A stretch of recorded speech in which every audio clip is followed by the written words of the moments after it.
Hi everyone. In today's tutorial, we will show you how to copy a TradingView chart.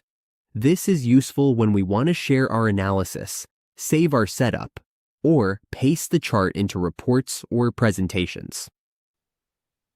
On the TradingView dashboard, we are already in our support charts, and we want to copy this chart. All we need to do is click on the Manage Layouts drop-down menu in the upper right corner. From there, we just need to click Make a Copy. Keep in mind that we need to be premium users to copy the layout. Once that is done, we can paste it anywhere in our report. We can also download the chart data if needed. And that's it. We now have a copy of our chart ready to use. This simple method makes it easy to share and reuse our chart setups whenever we need.